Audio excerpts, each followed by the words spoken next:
Pour une boîte de 26 cassettes Trio Ultimate, la seconde est offerte jusqu'au 10 septembre. Monoprix, pour à condition de l'offre en magasin sur monoprix.fr. Produit dangereux, respectez les précautions d'emploi.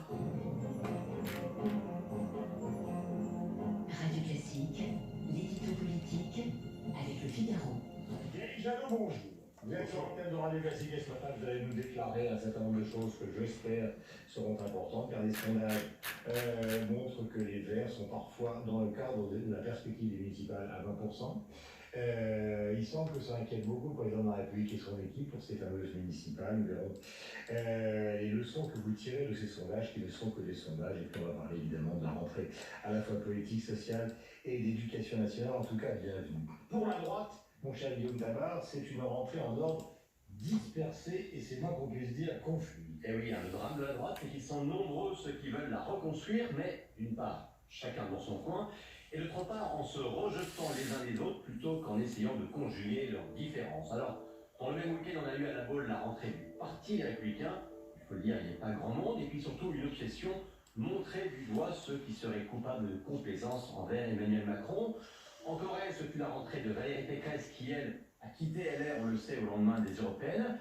Là, il y avait plus de monde, et Valérie Pécresse qui théorise l'existence, voire la nécessité de trois droites différentes, avec, dit-elle, un pilier centriste, un pilier conservateur, on imagine qu'elle vise LR, et un pilier moderne que, bien sûr, elle entend incarner. Et puis enfin, en Normandie, vous avez eu le quatuor Larcher, Barouin, Bussereau, Morin, c'est-à-dire les présidents d'associations d'élus qui veulent fédérer la droite autour des territoires. Alors sur le fond, quand on écoute le discours, eh bien, on se rend compte qu'ils ne sont pas si éloignés que ça, que ce soit Valérie Pécresse ou Bruno Retailleau. Qu'est-ce qu'ils disent? D'une part, ils dénoncent une extrême droite qui isolerait la France et la conduirait dans une impasse. Ils reprochent à Emmanuel Macron de ne pas aller assez loin dans les réformes, et surtout ils prônent l'audace sur le terrain économique ou structurel, et puis plus de fermeté sur le terrain régalien. Donc vous voyez des discours plutôt convergents, mais lorsqu'ils sont prononcés en même temps, et bien évidemment sous la trait de la plusieurs candidats plus classiques au présidentiel. Alors oui, est-ce qu'il y a une, trois ou plus de droite encore? Il y a d'un côté ceux, quand on dit parmi les électeurs de droite, il y a ceux qui ont voté un jour Chirac, Sarkozy ou plus récemment Fillon. Il y a donc ceux qui attendent une alternative à Emmanuel Macron, à savoir s'ils se retrouveront plutôt dans Valérie Pécresse, dans Bruno Retailleau, dans Xavier Bertrand, dans François Barouin ou d'autres. Ça fait déjà plusieurs droites.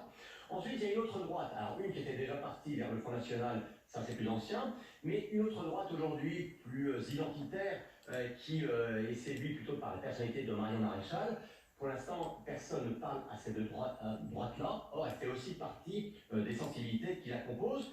Et il y a enfin une troisième droite, et c'est celle-là qui paraît aujourd'hui en plein essor, c'est celle qui ne cherche pas une alternative à Emmanuel Macron, mais qui au contraire se dit qu'Emmanuel Macron est la solution, bref, qui pense qu'Emmanuel Macron est la figure de droite en qui ils se reconnaissent. On a vu au moment des européennes à quel point cette sensibilité était progressiste, était en progrès, et comment aujourd'hui cette sensibilité cherche à s'organiser.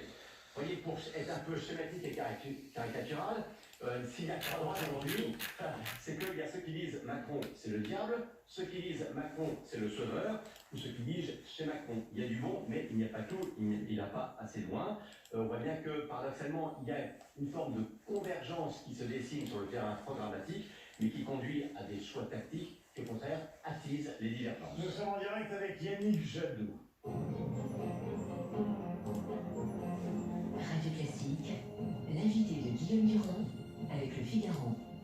Yannick Jadot, bonjour, bienvenue sur l'antenne de Radio Classique. On a beaucoup écrit évidemment ces derniers mois, ces dernières semaines, depuis l'élection d'Emmanuel Macron, qu'il avait eu trois oppositions, la droite, le Rassemblement National et la France Insoumise, mais les derniers chiffres se montrent En tout cas, je les évoquais tout à l'heure des sondages, ce sont des sondages que les verts sont... Attention, radar fixe, 110 km/h. Finalement, aujourd'hui, Attention, radar fixe, 110 km/h.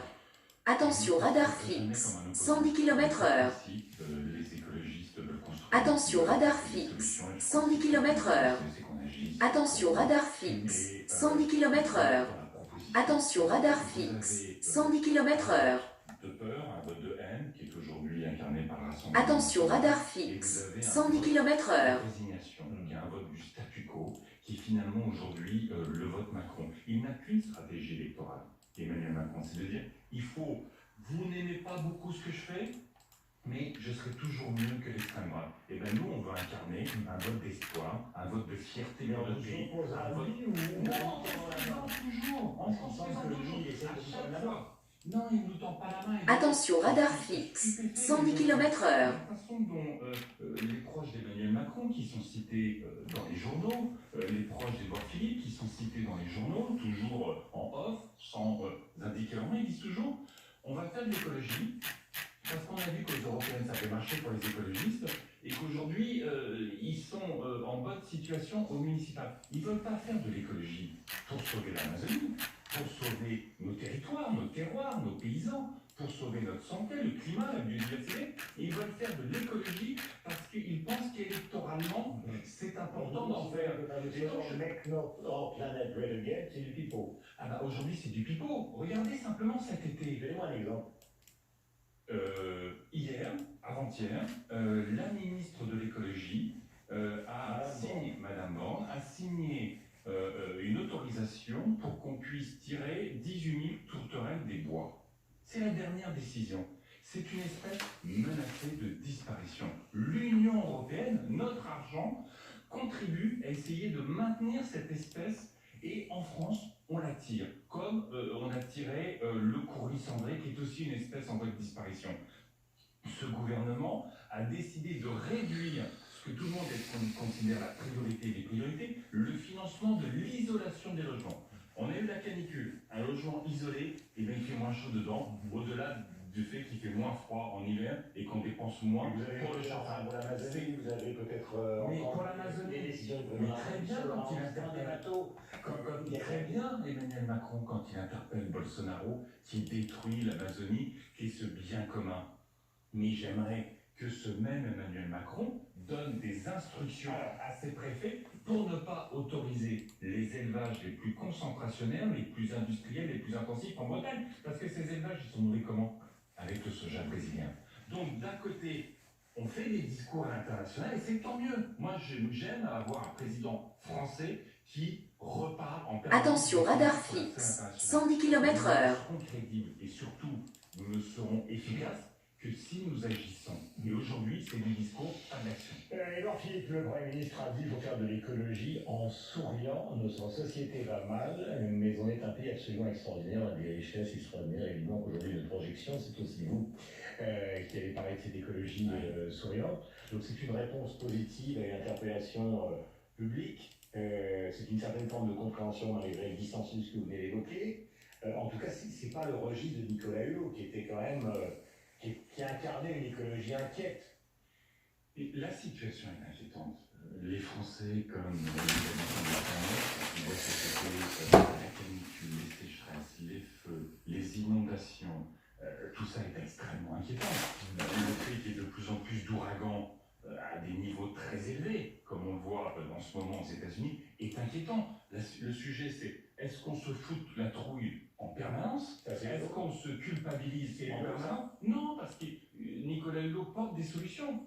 Mais je crois qu'aujourd'hui, notre enjeu, il est à la fois de sauver l'environnement et de sauver notre avenir, mais il est aussi de réconcilier les Français. Il est de les fédérer, il est de les mobiliser. Et on ne va pas se mobiliser sur la trouille, on va se mobiliser sur les solutions et sur un grand projet qui nous réunisse. Et quand on parle de climat et de biodiversité, c'est notre avenir. Donc si l'avenir est instable, tout le monde a la trouille. On est insécurisé et on finit par avoir la peur, voire la haine de l'autre. En revanche, quand on rencontre sur l'écologie à l'intérieur, par exemple Yves Kochek sur les écologistes historiques, qui sont des millénaristes, enfin des doubles millénaristes. C'est un courant qui C'est la monte. catastrophe, les collapses. Mais vous avez raison. Ils n'arrêtent pas de s'engueuler avec Laurent Alexandre, le médecin sur Twitter. C'est un courant qui monte dans la société de manière, finalement, est-ce que Bolsonaro, Trump ils sont climato-sceptiques, mais est-ce qu'ils ne sont pas des partisans de l'effondrement civilisationnel eux-mêmes portent une théorie de l'effondrement. Quand on entend les grands discours sur le grand remplacement, c'est une forme d'approche de l'effondrement.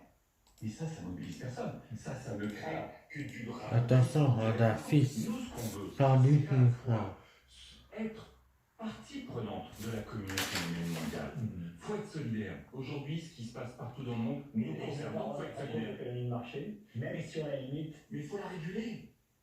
Est-ce que redonner du sens à l'entreprise, redonner du sens à l'économie, ça n'est pas aussi un formidable défi? Non. Mais on va avoir besoin des entreprises pour résoudre nos problèmes. On va avoir besoin de nos chercheurs.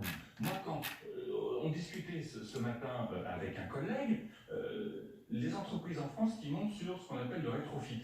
On change, plutôt que d'acheter des voitures électriques, on change le moteur de nos véhicules.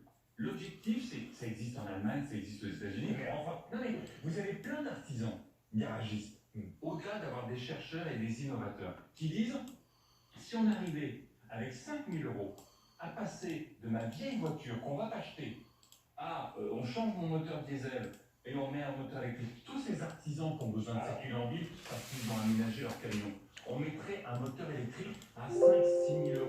Ben voilà comment on innove. On a des entreprises qui s'investissent massivement sur ces sujets-là. Et ça, c'est génial. J'ai 3 questions à vous poser. D'abord, un petit extrait que vous connaissez bien, j'étais sur Radio Classique il y a quelques jours. Isabelle Saporta, la décision écoute. Moi, j'entends que certaines personnes trouvent ça bizarre, mais moi, Écoutez, moi, je l'ai rencontré. Attention, radar fixe. 60 km/h. On partage énormément de choses, vous avez tout à fait raison. Et je pense même qu'on est amené, si vraiment on fait un beau... Attention, radar fixe. 90 km/h. C'est pas un ennemi. Voilà donc pour cet extrait d'Isabelle Saporta que vous connaissez bien puisque vous vivez avec elle. Alors, c'est des questions politiques. D'abord, est-ce que vous voulez que les écologistes gagnent la mairie de Paris? Oui, mais pas simplement la mairie de Paris. Pourquoi il est parti chez Vanzer? Là, on est sur deux sujets différents. Comme vous êtes aussi féministe que moi, le fait que ma compagne puisse avoir un parcours politique différent du mien est parfaitement... Bon verre.